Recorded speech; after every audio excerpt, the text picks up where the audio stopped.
सामाजिक कार्यकर्ते अंजली दमानिया बोलतायत, थेट ऐकूया। या कंपनीबद्दल म्हणजे जी फ्लाय ॲश महाजनकोकडनं घ्यायची आणि मोठ्या प्रमाणावर बाहेर विकायची, ज्याच्यावर मी ऑफिस ऑफ प्रॉफिट याचे गुन्हा दाखल व्हावा म्हणून मी अजित पवारांना आणि मुख्यमंत्र्यांना भेटले। त्या व्यंकटेश्वरा इंडस्ट्रियल सर्व्हिसेस मध्ये डायरेक्टर जे आहेत, म्हणजे याच्यात दोनच डायरेक्टर आहेत, एक आहे राजश्री धनंजय मुंडे आणि दुसरे आहेत राजेंद्र घनवट, पोपटलाल घनवट। हे तिसरा हा जो फोटो आहे हे मी सगळ्या माध्यमांना माझ्या ब्रॉडकास्ट ग्रुपवरनं देणार आहे। तिसरा हा जो फोटो आहे हा जगमित्र शुगर नावाची जी कंपनी आहे याच्यात सुद्धा राजश्री मुंडे आहेत, याच्यात आधी धनंजय मुंडे वाल्मी कराड देखील होते। त्याच कंपनीत हे सुद्धा राजेंद्र पोपट गणवट हे आज तगायत डायरेक्टर म्हणून तिथे आहेत। एवढेच नाही तर त्यांचे इतरही म्हणजे पोपटलाल गणवट हे सुद्धा या कंपनीत आधी डायरेक्टर होते। यांनी काय काय केलंय तर 11 अशा शेतकऱ्यांचे माझ्याकडे आता डिटेल्स आहेत, 11। ते या प्रत्येक शेतकऱ्याला छळून म्हणजे त्याच्यात एका शेतकऱ्याची 20 कोटीची जमीन होती, ती त्यांनी फक्त 8 लाखात व्यवहार केला। एकाची 1 कोटीची जमीन होती, त्याचा 4 लाखात व्यवहार केला। आणि जे जे त्यांच्या विरुद्ध लढले, म्हणजे इथे आता मीरा सोनावणे आहेत, या चिखले ताई आहेत, या सगळ्यांविरुद्ध त्यांनी अफाट प्रमाणावर सगळ्यांवर गुन्हे दाखल केले, त्यांचा छळ केला।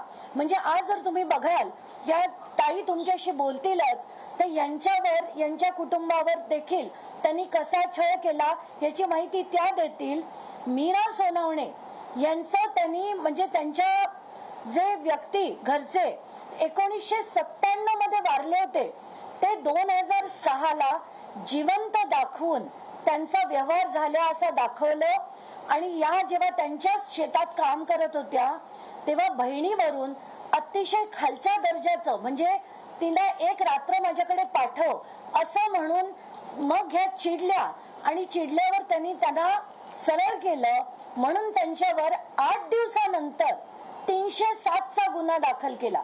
जे जे शेतकरी त्यांच्या विरुद्ध लढायचे त्या सगळ्या शेतकऱ्यांविरुद्ध मानहानीचे, नंतर कुठले कुठले त्यांनी गुन्हे, 307 चे गुन्हे अनेक लोकांवर, यांच्या बीराताईंच्या तर त्यांच्याबरोबर 9 लोकांवर त्यांनी गुन्हे दाखल केले। आणि एवढंच नाही, त्यांच्यापैकी एक माणूस हा एक PSI देखील आहे। अशा लोकांवर या माणसांनी अफाट गुन्हे केलेत। माझ्याकडे त्यांचे असंख्य व्हिडिओज आहेत ज्याच्यात ते सरळ म्हणतात की मला 2 मुलं आहेत, ती दोन्ही MBA आहेत। हे मी पोपट गणवट यांच्याबद्दल बोलतेय आणि त्याच्यात ते दोन्ही MBA आहेत, पण आम्ही सगळ्या चांगल्या राजकारण्यांशी संबंध ठेवले म्हणून आम्ही ती दहशत निर्माण करू शकलो। आणि म्हणून आम्ही दहशत निर्माण करू शकलो असं नाही म्हटलंय, म्हणून आम्ही अशा अनेक जमिनी घेऊ शकलो, अनेक प्रोजेक्ट राबवू शकलो। तर शिवम बद्दल त्यांनी कसे तिथे मोठ्या प्रमाणात प्रोजेक्ट्स राबवलेत याची माहिती देखील त्यांनी त्या व्हिडिओमध्ये दिली आहे। हेच आपल्याला सांगतं की राजकारण्यांना हाताशी धरून हे बिल्डर्स अशा सगळ्या असंख्य शेतकऱ्यांच्या जमिनी लाटल्या जातात, त्यांना कवडी मोलाची किंमत सुद्धा दिली जात नाही। आणि जो त्यांच्या विरुद्ध लढतो त्या सगळ्यांवर गुन्हे, खोटे गुन्हे दाखल करून त्यांना जेरीला आणलं जातं की कोणाच्या ताकद उरत नाही की या सगळ्यांना कुठेतरी त्यांनी उत्तर द्यावं। तर पोपटलाल घनवट यांना माझं आव्हान आहे, तुम्हाला हवे तेवढे तुम्ही माझ्यावर गुन्हे दाखल करायचे, गुन्हे तर तुम्ही करू शकत नाही, पण तुम्ही मानहानीचे किंवा कशाचे जे करायचे तुम्ही हवे तेवढ्या केसेस करा।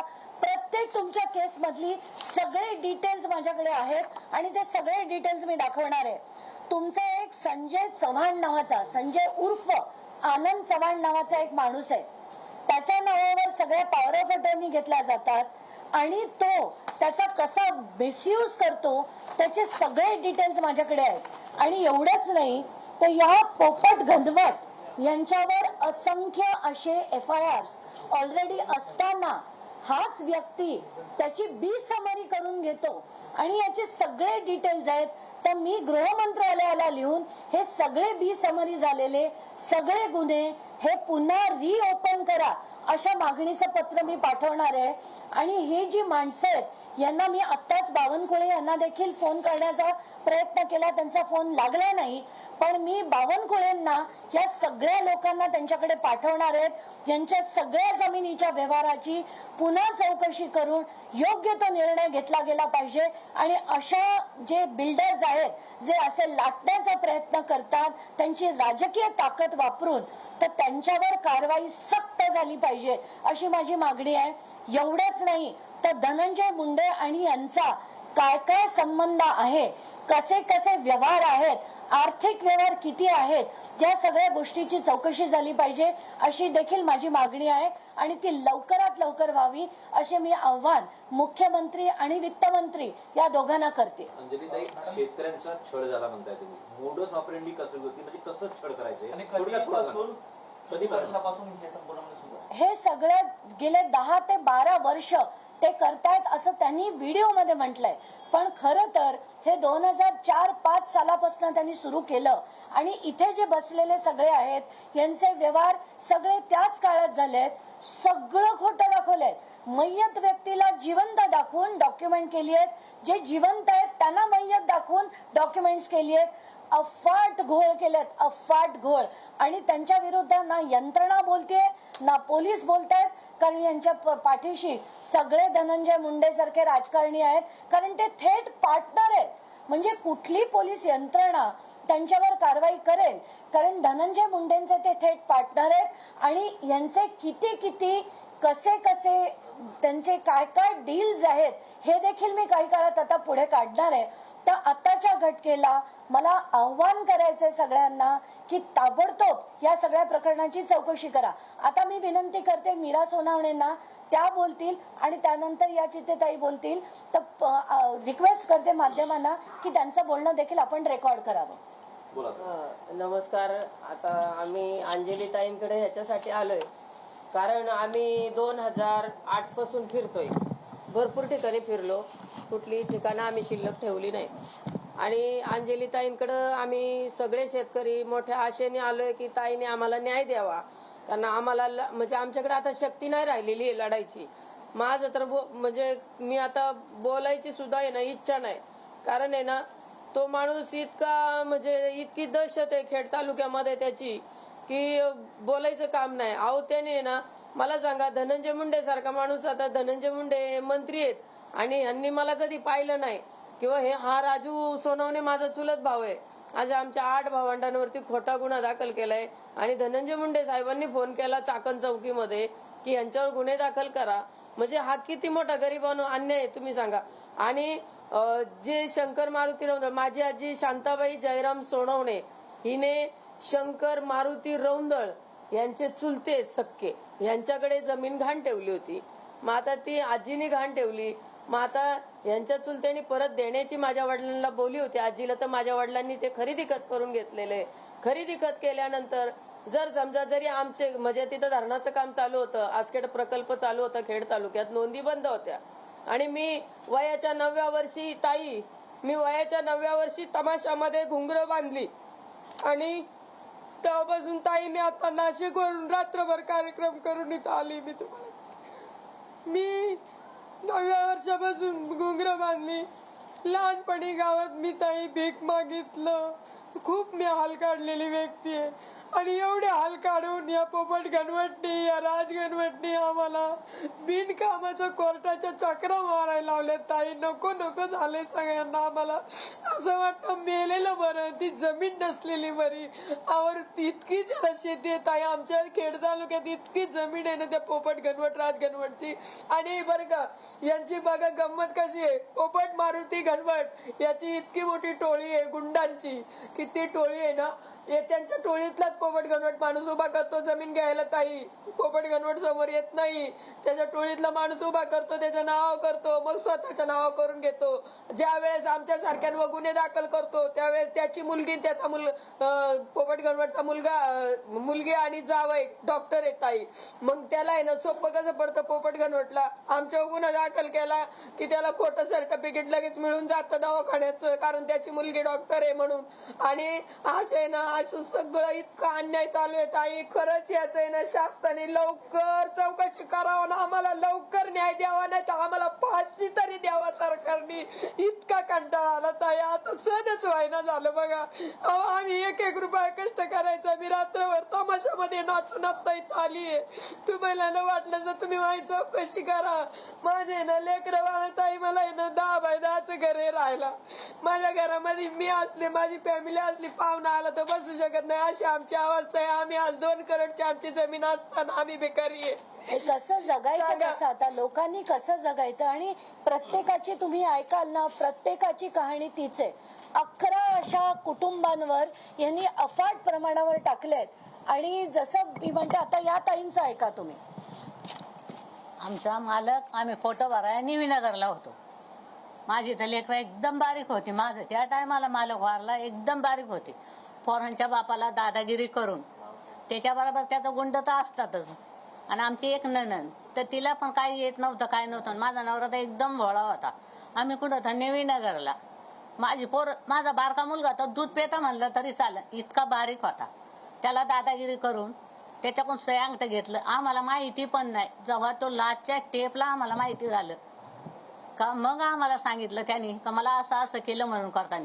त्याला मोर्च तर सांगायची आहे ना, समजाना त्याला काय सांगायचं. तो पण घाबरला आणि तो घाबरूनच मेला. आमचा मालक घाबरूनच मेला. तो मेलाच नसता, तो का मरण्यासारखा नव्हता.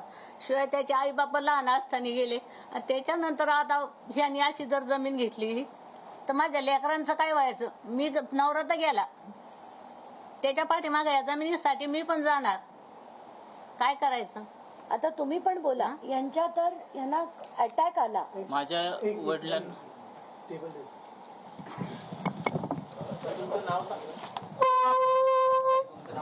तुमचं नाव सांगा. माझं नाव राजेंद्र रखमा सोनवणे. माझ्या वडिलांचं नाव रखमा गोविंद सोनवणे. ज्यावेळेस माझ्या वडिलांना पोपट गणवट या व्यक्तींनी कॉल केला आणि धमकी दिली, त्याच्यानंतरच एक 15 ते 20 मिनिटात त्यांना अटॅक आला होता. आणि जेव्हा कॉल आला, लाचचा कॉल कुणाचा होता आम्ही चेक केला तर त्यांचाच होता. त्याच्यानंतर आम्ही बोलायचा प्रयत्न केला, पण अजिबात म्हणजे नाही का, आता मला बोलायचं नाही असं म्हणून टाळलं. आणि नंतर मला लेटर दिलं की तुझ्या वडिलांनी जमीन विकलेली आहे, तू येऊन सह्या कर. तर त्याच्यानंतर मी खूप दिवस म्हणजे थोडं भीतीतच होतो, कारण डायरेक्ट बंदूक वगैरे घेऊन त्यांचे बॉडीगार्ड वगैरे बोलण्यासाठी वेगळंच हे करत होतं. त्याच्यानंतर मी आलो आणि विचारल्यानंतर त्यांनी जमिनीचं मला सांगितलं की तू येऊन सह्या कर. तर मी बोललो मी सही करू शकत नाहीये. तर लेटर कोर्टाच्या मार्फत मागवलं. मी पण त्यांना पाठवलं की माझ्या वडिलांनी जर जमीन विकली असेल तर मला सही अंगठा वडिलांचा काहीतरी दाखव प्रूफ. तोही काही त्यांनी कोर्टाच्या मार्फत मला दिला नाही, कारण त्यांनी कोर्टाच्या मार्फत मला लेटर पाठवलं होतं प्रायव्हेट. तर मी पण त्यांना प्रायव्हेटच उत्तर दिलं. अजूनपर्यंत काय उत्तर नाही. परत एक नोटीस आले की परत येऊन सही वगैरे करा तुम्ही तिघं भाऊ. नाही. आणि अजून ती जमीन कंपाऊंडच्या आतमध्ये त्याच्या, आणि एक 10 वर्ष झाली आम्ही त्या जमिनीत जाऊ शकत नाही. कंपाऊंड मारून घेतलेलं आहे पूर्ण जमिनीला. आम्हाला शेतात पाय ठेवते. आणि यांच्यामुळे मी गेल्यानंतर 307, 326 आणि 120 ब पूर्ण कलम करून त्यांनी आम्हाला महिनाभर एरवड्या जेलला टाकलं होतं मला. जमिनीचे व्यवहार नाही. मला पुन्हा एकदा तेच सांगायचंय की अशा असंख्य लोकांकडनं ही तर 11 माणसं एकमेकांना भेटली आणि ती माझ्यापर्यंत येऊ शकली. अशा असंख्य लोकांना राज घनवट, राजेंद्र घनवट आणि पोपट घनवट यांनी प्रचंड लोकांच्या जमिनी लुटल्यात. सगळ्या यंत्रणा यांच्यासाठी काम करतात आणि सगळीकडे धनंजय मुंडे हे बऱ्यापैकी ठिकाणी फोन करून दहशत निर्माण करून या सगळ्यांच्या जमिनी लाटल्या गेल्यात. म्हणून मी बावनकुळेंना भेटून त्यांना विनंती करणार आहे की सगळी प्रकरणं पुन्हा चौकशी करा आणि यांच्या जमिनी यांना कुठच्याही परिस्थितीत परत मिळाल्या पाहिजेत. आणि मला खात्री आहे की बावनकुळे हे नक्की करतील. कारण कुठेतरी योग्य काम करणं हेच एका मंत्र्याकडनं अपेक्षित आहे आणि ते करून घेण्यासाठी मी लढा मात्र नक्की देईन, एवढंच मी तुम्हा सगळ्यांना सांगू शकते. आणि हे होईपर्यंत माध्यमांनी सुद्धा त्यांची साथ द्यावी, कारण अशी असंख्य लोकांना आता कसं झालंय की सामान्य लोकांना जगणं मुळात कठीण झालंय. त्यांना त्यांचे प्रॉब्लेम कोणाकडे द्यावे.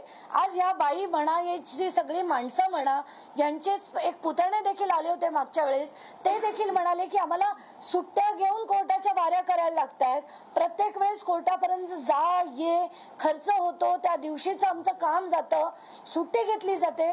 तर हे जे छळ चाललेत हे छळ देखील बंद झाले पाहिजेत आणि हे जेवढे राजकारण्यांचे पाळलेले लोक आहेत ना, या सगळ्यांना आता धडा शिकवण्याची आता वेळ आलेली आहे. काही एकूण पुण्याचे जर पालकमंत्री पाहिजे तर ते स्वतः अजित पवार आहेत.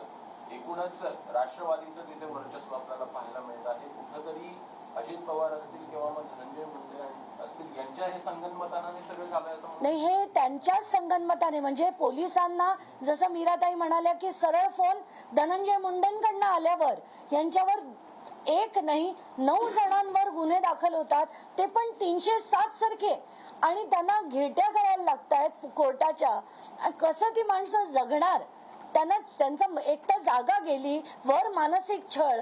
ही काही लोकशाही आहे का असा प्रश्न पडतो. आणि म्हणूनच मी म्हटलं की मी हे देखील वित्तमंत्री हे मी मुद्दाम म्हटलं की बावनकुळे आणि अजित पवार या दोघांना माझी विनंती असेल की तात्काळ या सगळ्या प्रकरणांची चौकशी करून त्याच्यावर कारवाई करण्यात यावी, अशी मी थेट आव्हान विनंती जे म्हणायचे म्हणा हे मी या दोघांना करते. अंजली, थोडक्यात थोडं सविस्तर सांगा, जे एकंदरीतच हे खेडमधलं प्रकरण आहे, किती एकड जागा आहे, कधीचं प्रकरण आहे, काय नेमकं मोडस ऑपरेंडी आणि यामध्ये मोठे मासे पण इन्व्हॉल्व आहेत का असं थोडं प्राथमिक दुसरा नंबर वगैरे वगैरे. आताच्या घटकेला माझ्याकडे 11 असे शेतकरी आलेत ज्यांच्या जमिनी या एक राजेंद्र घनवट नावाच्या माणसानी आणि त्यांच्या वडिलांनी पोपट घनवट यांनी मोठ्या प्रमाणावर या जमिनी लाटल्यात. कोणाची किती तर कोणाची किती, अशा छोट्या छोट्या ते अगदी मोठ्या जमिनींपर्यंत हे व्यवहार केले गेलेत. मेलेल्या लोकांना जिवंत दाखवून, काही जिवंत लोकांना मेलेलं दाखवून, आणि ते पण छोट्या काळात नाही. म्हणजे काही माणसं जी 2009 मध्ये जिवंत होती त्यांना 1979 मध्ये गेलेलं दाखवून ते व्यवहार केले गेलेत. म्हणजे ह्याला काही अर्थ नाही. पॉवर ऑफ अटॉर्नी घेऊन, आणि त्या सगळ्या पॉवर ऑफ अटॉर्नी एकच व्यक्ती आहे जे मी म्हटलं संजय चव्हाण नावाचा, आणि त्याच्या नावावरनं दुसऱ्याच्या नावावर, दुसऱ्याच्या तिसऱ्या, आणि मग त्या सगळ्या पोपट घनवट किंवा राजेंद्र घनवट यांनी घेतलेल्या आहेत. आणि हीच त्यांची मोडस ऑपरेंडी आहे. आणि आज मी तुम्हाला खात्रीने सांगते की हे 11 जे आलेत, आता हे त्या बाजूला गेल्यानंतर असे असंख्य लोक सुद्धा पुन्हा उभे होतील. म्हणून इथे जे जे येतील त्यांची मी लिस्ट बनवून बावनकुळे यांच्याकडे देणार आहे आणि अजित पवार यांच्याकडे देणार आहे. सगळ्यांची चौकशी लावून पुन्हा याच्यावर व्यवस्थित कारवाई होऊन त्यांना जमिनी परत मिळाल्या पाहिजेत. त्या जमिनीवरती नक्की काय होतं की म्हणजे शासकीय काही प्रकल्प येणार होते किंवा मग शासनाचं काही त्या ठिकाणी राबवणार होतं, असं काय होतं? मग त्या संदर्भात त्यांनी आधीच या संपूर्णपणे जमिनी या शोधून मग त्या लाटल्या, असा काही प्रकार आहे का? 1-2 ठिकाणी असे प्रकल्प येणार होते, पण बहुतांश जमिनीमध्ये आजूबाजूला सगळ्या चांगल्या डेव्हलप झालेल्या एरिया होत्या. म्हणून यांची कंपनी जी बिल्डर आहेत, त्यांचं शिवम बिल्डर नावाची जी त्यांची कंपनी आहे, तर ते मोठे मोठे प्रोजेक्ट ते स्वतः करायचे आणि त्यासाठी या लाटल्या गेल्या आहेत. आणि अक्षरशः न सांगता त्यांना चिरडून त्यांच्यावर गुन्हे टाकून पूर्ण फेन्स करून त्यांनी असे अनेक प्रोजेक्ट्स केलेत. आणि दाखवताना सांगतायत की पुण्यात इतक्या चांगल्या इंडस्ट्रीज येत आहेत, तिथल्या लोकांना राहायला जागा हवी म्हणून आमच्या कंपनीने त्यांच्यासाठी घरं बनवली. ते हे व्हिडिओज ऐकून सुद्धा धक्का बसतो आणि असं वाटतं की हे काय राजकारणी आहेत. ताई, हे सगळे जे शेतकरी आज इथे आले आहेत, आपली व्यथा मांडतायत, हे कुठल्या जिल्ह्यातले आहेत की संपूर्ण महाराष्ट्रातल्या वेगवेगळ्या ठिकाणचे आहेत? नाही, हे सगळे पुण्याच्या आजूबाजूच्या ठिकाणाहून आलेले आहेत. त्या प्रत्येक ठिकाणात म्हणजे जसं आपण बघितलं, काही खेडहून आहे, काही चाकणहून आहेत, अनेक ठिकाणून लोक आलेत आणि तिथे त्यांचं मोडस कारण त्यांचं काम जे आहे ते पुण्यात जास्त आहे. तर मला आता याचं सगळ्याचं कोरिलेशन लावायचं आहे, कारण आपल्याला आठवत असेल की कराडचे सुद्धा अनेक प्रॉपर्टीज पुण्यात आहेत. त्यांनी सापडले ते आणि त्यांचे सगळे जे आरोपी आहेत ते सापडले देखील पुण्यात आहेत. आता याचा संदर्भ काय आहे तो काही काळात आपोआप लागेल, त्याच्यात मला नाही वाटत आपल्याला काही विशेष करावं लागेल. पण आत्ताच्या घटकेला या सगळ्यांसाठी फोन कोणाकोणाचे आलेत ते सगळे लोकच सांगू शकतील आणि ते स्पष्टपणे आता मीराताई बोललेले आहेत. यामध्ये वाल्मिक कराड आणि घनवट यांचे काही संबंध पुढे आलेत का? या काही संबंध या दोन्ही कंपन्यामध्ये जसं मी म्हटलं की माझ्याकडे ज्या 2 कंपन्या आहेत, Venkateshwara industrial services, Jagmitra sugar, या दोन्ही कंपन्यामध्ये वाल्मिक कराड पण होते, धनंजय मुंडे पण होते, राजश्री मुंडे पण आहेत आणि हे राजेंद्र घनवट पण आहे. त्यामुळे ही पूर्ण एक चेन आहे, ही पूर्ण चेन आहे आणि या सगळ्यांचं व्यवस्थित जसं आपण म्हणतो तिथे त्यांच्या गँग्स आहेत, ती त्यांची गँग करून लूट, दहशत करून लूट केली जाते. यांची इथे वेगळ्या प्रकारची दहशत करून यांच्या जमिनींची लूट होती. तर या त्यांच्या आर्थिक व्यवहारांबद्दल अनेक खुलासे जसजसे होतील तसतसे मी करत जाईल. राजेंद्र घनवट यांचे देखील कुणी आका आहेत असं वाटतंय या प्रकरणात? राजेंद्र घनवट हे साथी आहेत, जसे वाल्मिक कराड धनंजय मुंडे यांचे साथी आहेत तसे राजेंद्र घनवट हे त्यांचे साथी आहेत. जसं मी म्हटलं की पहिल्या दिवशी जेव्हा मला पंकजा मुंडेच्या फाईल्स घेऊन जेव्हा धनंजय मुंडे माझ्या घरी आले होते, जिथे मी बसले तिथेच ते बसले होते आणि त्यांच्या सगळ्या फाईल पाठवण्याचं काम याच राजेंद्र घनवटने केलं होतं. कारण पंकजा फाईल्स म्हणून माझ्याकडे आजही त्यांचा नंबर सेव्ड आहे, तो देखील मी तुम्हाला पाठवू शकते. एक तर तुम्ही आता व्यंकटेश्वरा म्हणाला, त्या व्यंकटेश्वरा म्हणजे संस्था आहे, फूड सप्लायच्या चेन मध्ये ती ब्लॅकलिस्ट करण्यात आलेले आहेत. त्या संस्थेवरील खूप गुन्हे दाखल आहेत आणि तुम्ही ज्यांची नावं घेत आहात तीच माणसं डायरेक्टर वडे, पण त्याच्यातही तुम्ही काय फॉलोअप करणार आहात का? आता कसं आहे की असंख्य असे पुरावे जे येत जातील तसतसे यांच्यावर खुलासे करत जाईल आणि तेव्हा तरी मला वाटतं देवेंद्र फडणवीसांच्या डोक्यात प्रकाश पडेल की आपण ज्याला पाठीशी घालतोय ते ना त्यांनी ऑफिस ऑफ प्रॉफिटची चौकशी केली आहे, ना त्यांनी मी काढलेल्या शेती घोटाळ्याची म्हणजे ऍग्रिकल्चर स्कॅमची त्यांनी चौकशी केली आहे. पण हे धनंजय मुंडे किती पोचलेले होते याची असंख्य उदाहरणं तुम्हाला मिळतील आणि या सगळ्या गोष्टीची चौकशी झालीच पाहिजे अशी मागणी मी पुन्हा एकदा त्यांच्याकडे करेन. एक महत्वाचा प्रश्न आहे, यांनी जमिनी गहाण ठेवल्या म्हणतात, जमिनी गहाण ठेवता येत नाही, त्याने खरेदी करून द्यावं लागतं. घाण हे आताच्या काळच्या नाही तर खूप पूर्वी त्यांनी हे त्यांच्याच नातलगांकडे ठेवले होते. ते फक्त एका व्यक्तीच आहे, बाकीच्या व्यक्तींमध्ये तर बाकी तसं काहीच नाही. म्हणजे त्यांनी घाणही ठेवल्या नव्हत्या, त्यांचे खोटे पैसे दाखवून त्यांच्याकडनं त्या म्हणजे दाखवली की ती काहीच नाहीये, त्याचं व्हॅल्युएशन एवढंच आहे असं दाखवून ते 8-8 लाखाला व्यवहार केले गेले. ते 20-20 कोटीच्या जमिनी आहेत. तर असे खोटे व्यवहार केले गेले. ताई, यामध्ये एक असं दिसतंय स्पष्टपणे की राजेंद्र घनवट यांनी काही पुरावे पेपर्स तुमच्याकडे पाठवले होते जे पंकजा मुंडे यांच्या विरोधातल्या फाईल्स होत्या. त्यामुळे राजेंद्र घनवटच्या माध्यमातून धनंजय मुंडे हे पंकजाताईंच्या विरोधामध्ये काही खुलासे करू इच्छितात का असा सवाल या निमित्तानं उपस्थित होतो. नाही, पण ते त्याच्यासाठी माझ्या घरी आले होते कारण तेव्हा पंकजा मुंडे आणि धनंजय मुंडे हे विरोधात होते. म्हणून धनंजय मुंडे माझ्या घरी आले पंकजा मुंडेंच्या फाईल्स घेऊन आणि मी त्याच्या विरुद्ध लढावं असं त्यांना वाटत होतं. पण त्यांना मी स्पष्टपणे जेव्हा सांगितलं की मी असं कधीही लढत नाही, त्यांनी त्यांच्या फाईल्स ठेवून गेले पण त्याच्यावर मी कधीही बोलले नाही. कारण हे लढणं अशा कोणाच्या दिलेल्या फाईल्सवर हे मी आज तगायत कधी केलं नाही आणि करणारही नाही. जेव्हा विषय योग्य वाटतो त्याचे पेपर्स आम्ही काढतो आणि आम्ही लढतो असं त्यांना स्पष्ट सांगितल्यानंतर ते शेवटी इथे चहा पोहे खाऊन रात्री 10 वाजता माझ्या घरून गेले. धनंजय मुंडे आणि तेजस ठक्कर हे दोघेही माझ्या घरी आले होते. एक प्रकारची सुपारी होती पंकजाताई मुंडे यांच्या विरोधातली, ते देण्याचा प्रयत्न त्यांनी नक्कीच केला, पण ते घेत नाही हे त्यांना कदाचित कल्पना नसेल. अंजलीताई, पुण्याच्या आसपास आपण बघताय किंवा एकंदरीतच बीडमध्ये भाव जमिनींना सोन्याचा आलेला, ज्या अनुषंगानं या एकंदरीतच लँड माफिया तयार होणं मग त्याच्यामार्फत दहशत पसरवणं आणि आकाला फायदा करून देणं हा हेतू होता काय? नाही, हा आकाचा फायदा आहे, हा वाल्मिक कराडचा नाही पण धनंजय मुंडे यांचा फायदा होतोय. आणि याच्याच मी तुम्हाला तेच म्हटलं की याच्यात राजेंद्र गणवट, पोपट गणवट हे जर थेट त्यांच्या कंपन्यांमध्ये आज तगायत डायरेक्टर्स आहेत, म्हणजे दोनच व्यक्ती आहेत, राजश्री धनंजय मुंडे आणि राजेंद्र पोपट घनवट, हे जर असतील तर ते त्यांच्या किती जवळचे आहेत हे मी वेगळं सांगण्याची गरज नक्कीच नाही. तुम्ही 1-2 पत्रकार परिषदा घेतल्या, त्याच्यानंतर धनंजय मुंडेंनी मंत्रालयातून पण पत्रकार परिषदा घेतल्या होत्या, खुलासे केले. 4 फेब्रुवारीला त्यांनी एक पत्रकार परिषद घेतली की ते माझ्या विरुद्ध कोर्टात एक मानहानीचा गुन्हा दाखल करणार होते, एक केस दाखल करणार होते. आजपर्यंत मला त्याची नोटीसही आलेली नाही, कारण मी त्यांना कॉन्फिडेंटली सांगितलं होतं की तुम्ही दाखल कराच. त्याच केसमध्ये मी सगळ्या गोष्टी मांडून ती केस तुमच्यावरच कोर्ट स्ट्रिक्चर्स पास करेल अशी मी त्यांना चॅलेंज केल्यानंतर आज तगायत, आज आता 1 एप्रिल झालंय, अजूनपर्यंत तरी माझ्याकडे कुठलीही नोटीस आलेली नाही. 2 वाजता आज मंत्रिमंडळाची बैठक होती. खरंच बस तो आता थँक्यू. फक्त व्हिज्युअल या सगळ्यांचे व्हिज्युअल्स घ्या.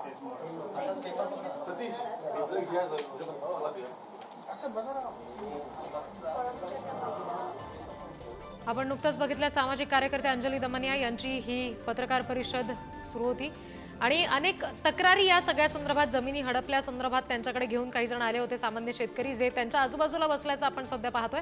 आणि दमनियांनी या सगळ्यांची जी काही तक्रार आहे ती माध्यमांसमोर यावेळी मांडलेली आहे.